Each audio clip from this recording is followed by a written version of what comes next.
L'année 2016 débute par ce 32e de finale de Coupe de France où Muret, pensionnaire de DH, recevait le TFC, pas Toulouse mais le Trélissac Football Club, évoluant en CFA, pour poursuivre l'aventure et accéder à un stade jamais atteint par le club jusque-là. Mais ce sont bien les joueurs aquitains qui vont dominer cette première période. Cavagnol sur le côté droit centre pour Duféal qui temporise, avant de servir en retrait Lacroix qui arme une frappe puissante du droit qui passe de peu à côté des buts. On jouait la 12e minute de jeu et déjà les visiteurs mettent la pression sur les buts de Taider, à l'image de ce corner boxé difficilement par le portier muretin qui va retomber une nouvelle fois dans les pieds de Lacroix, contré une fois puis deux fois par la défense blaugrana. Très peu d'occasions donc pour les locaux, hormis cette tentative de Graciette qui frappe à 30 mètres plein axe mais le ballon fuit le cadre.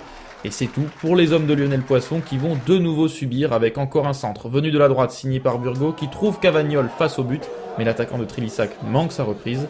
À la mi-temps, Muret tient le coup, eux qui restent sur 7 participations au 32e de finale dans leur histoire sans jamais avoir passé cette étape et espèrent franchir le cap cet après-midi. Mais leur rêve va s'écrouler à la 53e minute de jeu quand Duféal, sur un coup franc lointain, frappe du gauche. Le ballon est prolongé de la tête par Aversa qui se loge sous la barre du gardien muretin, lobé par cette déviation. Arrivé l'an dernier en provenance d'Aurillac, l'attaquant ouvre logiquement la marque et libère les siens. Muret tente timidement de réagir avec Tahiri qui décale Alvarez et enchaîne un crochet puis une frappe du gauche, pas assez puissante pour surprendre Rucard.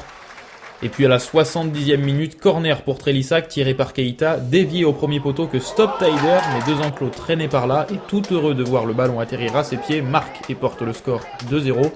On va revoir au ralenti la belle parade réflexe de Taider, mais cela n'a pas suffi pour empêcher le but.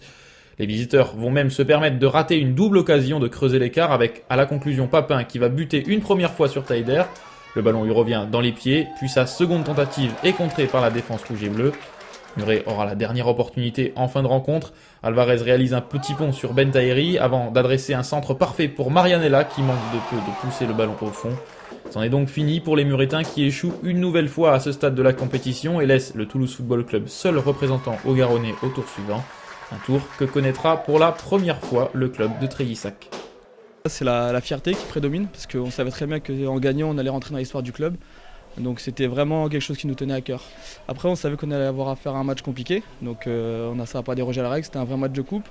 Et au moment où je tire le coup franc et que je vois que ça rentre, honnêtement c'est vraiment un soulagement. Même si on savait que c'était pas encore fini, c'était honnêtement un vrai soulagement de voir que ça pouvait rentrer. Nous on est ambitieux, on va pas se mentir, à chaque fois qu'on joue un match c'est pour le gagner. Donc après on a déjà vu des clubs comme Calais par exemple qui arrivent en finale, alors pourquoi ce serait pas nous? On s'interdit rien, honnêtement on s'interdit rien. Il aurait suffi qu'on soit un petit peu plus prompt pour mettre la balle au fond et je dirais contre le cours du jeu prendre l'avantage. La capacité qu'ont eu mes joueurs à puiser dans leurs ressources, à être très collectifs dans la manière de défendre et à faire honneur au maillot de la Marguerite.